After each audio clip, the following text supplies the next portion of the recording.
Orang hanya akan mencuri kalau ada dua tipe leader. Apa tuh? Yang satu adalah terlalu pelit. Sedikit-sedikit dihitungin. Bener gak? Woi, nggak matiin AC, denda. Dikitnya dicas. Kan ada dia nggak matiin AC, didenda. Iya. Akhirnya karyawan akan dendam. Dasar, gue pengen bales nih contohnya, ya kan? Iya. Yang kedua adalah karena ada kesempatan. Iya. Jadi terlalu positive thinking sebagai contoh, kalau Anda terlalu percaya terhadap karyawan Anda dan Anda tidak ada sistem kontrol sama sekali, bahaya juga. Iya. Anda terlalu positive thinking bahwa omset Anda turun terus menerus karena kebetulan customer lagi ekonominya nggak terlalu bagus, ya bahaya juga.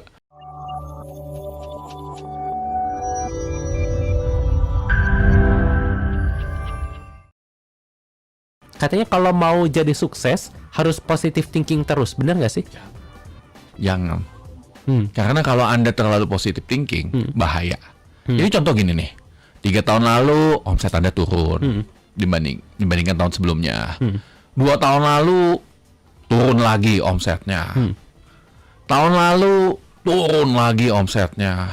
Tahun ini turun lagi omsetnya dan Anda masih positive thinking bahwa Anda akan menjadi lebih baik. Ya janganlah, bos. Bangkrut ujung-ujungnya. Kita harus berpikir secara logika. Positive thinking boleh, tetapi harus ada dasarnya, harus ada datanya. Terus terlalu positive thinking nggak baik. Kenapa tuh? Ya nggak baik. Sebagai contoh, saya positive thinking bahwa karyawan saya semua baik. Iya. Anda nggak ada sistem. Nggak ada sistem bagaimana caranya mengontrol bisnis Anda. Orang hanya akan mencuri kalau ada dua tipe leader. Apa tuh? Yang satu adalah terlalu pelit. Sedikit-sedikit dihitungin. Bener gak? Woi, nggak matiin AC, denda. Dikitnya dicas. Kan ada dia nggak matiin AC, didenda. Iya. Akhirnya karyawan akan dendam. Dasar, gue pengen bales nih contohnya, ya kan? Iya. Yang kedua adalah karena ada kesempatan.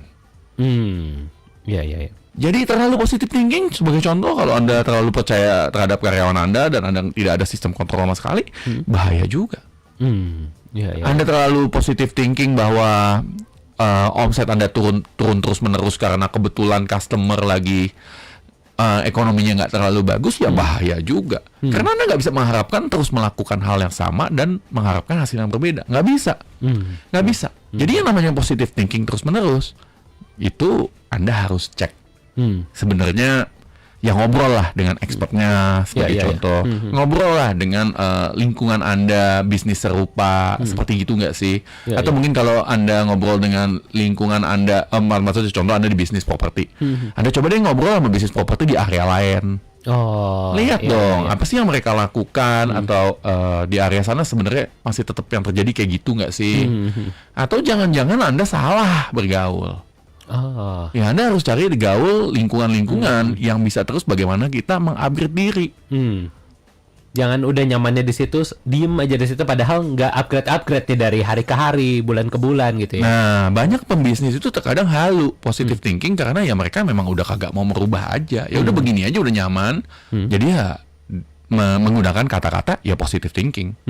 Tapi sebenarnya mereka tahu bahwa mereka harus berubah. Tapi kalau berubah kan nggak nyaman. Iya betul.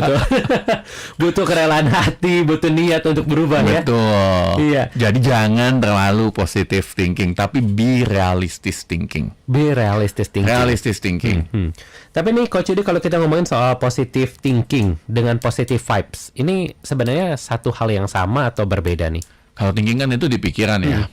Kalau vibes kan buat saya orang yang positif kita bisa lihat dari pembawaan dia. Maksudnya kalau bicara tentang positive vibes, kalau buat saya sih itu beda sama positive thinking. Kan thinking di pikirannya doang. Bisa nggak kelihatannya mikirnya positif tapi sebetulnya tindakannya negatif? Bisa aja. Bisa aja. Dunia akan lebih baik. Akhirnya saya jadi mager. Bisa nggak? Bisa. Ya bisa. Nah itu bahaya. Itu Tapi bahaya. apakah penting kalau positive thinking, kan kita nggak harus selalu positive thinking nih dalam mau menjadi sukses. Tapi apakah positive vibes ini cukup penting untuk dimiliki sebagai seorang pengusaha? Penting untuk menginspirasi. Karena kalau Anda selalu memiliki, Anda sebagai leader penuh ketakutan, di mana juga akan takut loh. Oh iya. Ya, dan ketika tim Anda dipengaruhi oleh ketakutan, apa yang terjadi adalah dua hal. Satu, mereka akan diam. Ya. Hal kedua, mereka akan panik.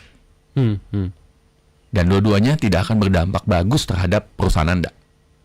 Jadi kita harus, walaupun kita merasa bahwa something is actually happening, kita harus terus memberikan direction yang benar dan mengencourage mereka untuk terus melaju.